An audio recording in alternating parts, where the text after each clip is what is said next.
Have you had challenges selling to price-sensitive buyers? These are people who, when you want to sell to them, they go straight to the price. In fact, they don't even want to listen to anything about value. They don't want to listen to conversation. They've already heard so many people. They just want to know the price. I'm going to start a series on this, and in today's video, we're going to be looking at how you can engage and sell to price-sensitive buyers. My name is Iyore. We've trained thousands of salespeople across several countries, including Nigeria, Ghana, USA, Rwanda. I'm an author of several books and resources on sales, and I'm featured on lots of media platforms to talk about successful selling. I worked at an organization where I was going to target to sell to 20 high net worth individuals, and I was able to bring in 21 high net worth individuals to the organization in a single month. I also participated in a sales competition where I won, and I was sent for the World Cup and all expense paid trip. I moved to another organization where I was able to double my portfolio by over 100% in just 11 months. I'm CEO for Advantage, and our specialties in Salesforce management. This means we work with sales teams, partnering with the CEOs and the team leads to help them optimize sales results and get sales results faster and in record time. And we do this using frameworks, toolkits, and templates to help our people deliver exceptional results. Ladies and gentlemen, let's go right in. In fact, I was on the call with the executive director of one of our clients, one of our companies, and so much great news, so much impact. Our sales team, they were so transformed. In fact, I told her yesterday, I said, you need to give us a commendation letter and you need to write it yourself. She said, yes, I'm going to do that. I'm going to write it myself because of how our team has been transformed. So we can transform your team as well. You can reach out to us. Our details are in the description below. Price sensitive buyer. Ladies and gentlemen, you can write this down. Price mentioned before value has been understood is a sale lost. Price mentioned before value has been understood is a sale lost.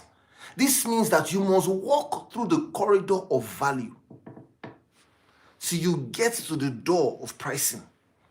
If you don't go through the corridor of value, I literally mean corridor. Like if you see a corridor and there's a door at the end, it would be absurd to just appear at the door. People will be like, wow, what's happening here? People may even run away because they'll be like, that's not normal. So in the same way, you can't, in a sales conversation, just appear in price. The prospects will run away. You run away because you think you're a ghost. You're a stranger. What do? There's a corridor. We can see the corridor. There's a price. We must walk through the corridor. It doesn't matter if the prospect is asking and insisting and crying and interrupting you asking for the price. Ladies and gentlemen, you take control of the conversation and walk through the corridor. How do you go through that corridor? You take control by asking questions.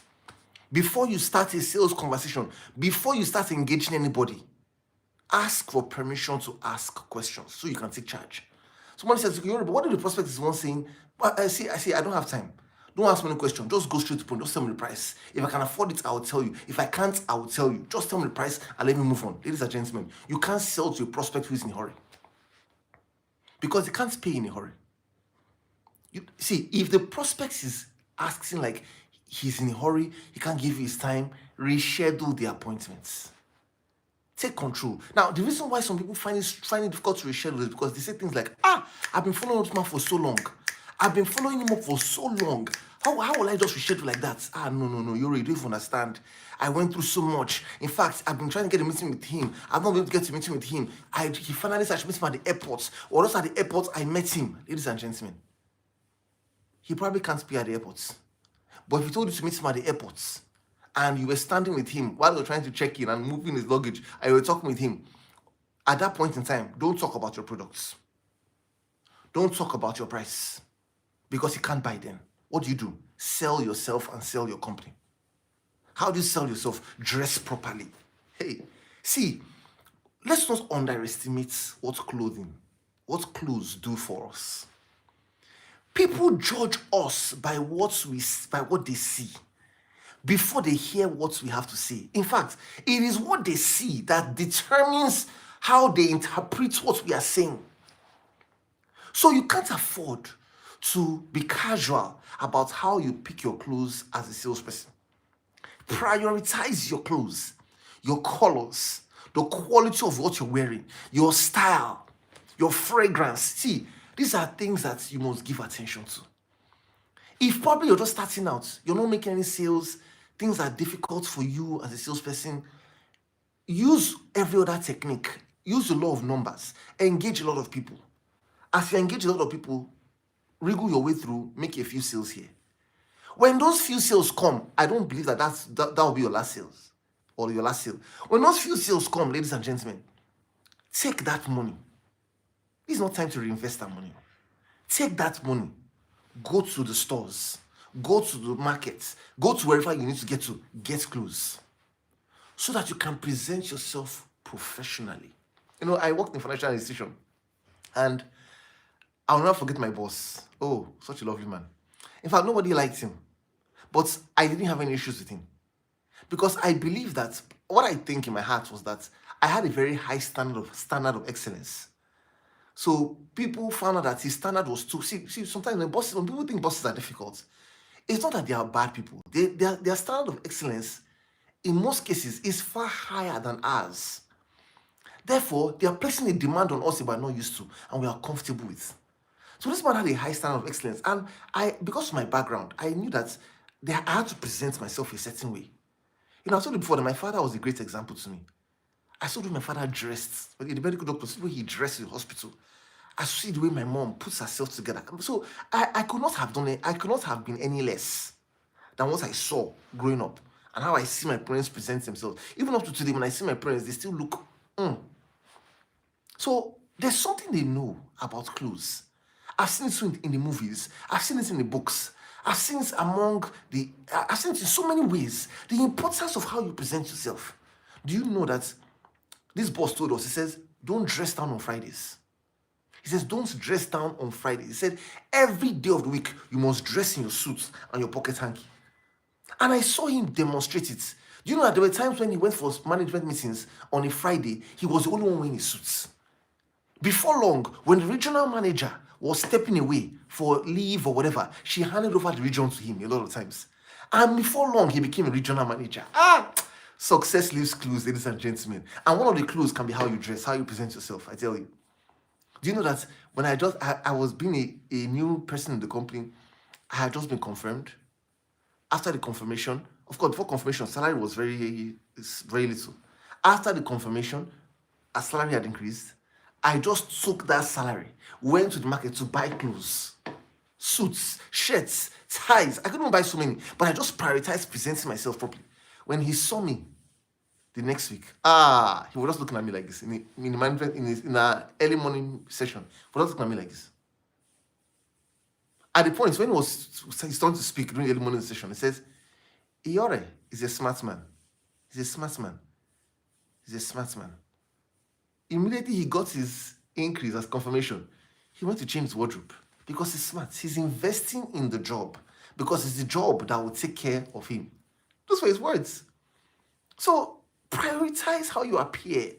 See, price-sensitive customers, they will not be price-sensitive to everybody, just so you know. There are some people that when they meet them, they will know that, this is not like the rest. I went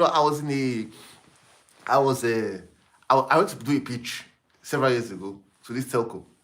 And one of the managers, I had met his wife. One of the managers, he introduced me to his wife, do some work with his wife. The wife said to me, the wife told me that this is what he said. To show you the power of appearance. He said, and now these people are not they're not from our country here. They're expatriates. So she says, your husband said something about you when I met you. When he told me about you, he said, you need to meet this man. He's not like the rest. He's different. Now, what does mean by not like the rest? I speak like the rest, possibly. I don't know, maybe walk like the rest. One thing that was different was the dressing as far as I was concerned. Because he felt like, wow, see the way this guy dressed. Oh, yes, sir. Great gentleman. Respects. And it affected the pricing of the conversation. So, ladies and gentlemen, don't shoot yourself in the foot. Don't deny yourself of the opportunities that life is presenting to you because you are refusing to present yourself properly. Put the effort that's required to project yourself the best way possible. And like I said, you meet this prospect at the airport, he doesn't have your time. The best you can do, dress excellently and sell your company. Tell him about your company. See, when you talk about your company, it establishes credibility. It gives value. and create what we call a pre-frame. A pre-frame means you prepare a landing, like a foundation, upon which you would expect or know the gravity of value to expect. For example, if somebody tells you my company is quoted on the stock exchange, or my company is quoted on 4 stock exchange platforms across the world, the point is that he would know that this is not just another business. Now, I'm not saying that a company has quoted on stock exchange before you can do anything. I'm not saying that. But I'm just saying the credit, how you sell your company matters. Don't leave it to chance. Don't say he already knows our company, he sees our banners everywhere. I was going to work for a financial institution. I'll just work with them. And I told them, I said, sell your company to me. When they were done selling the company to me, I said, can you imagine? I would never have known all these things because I didn't see it on your websites.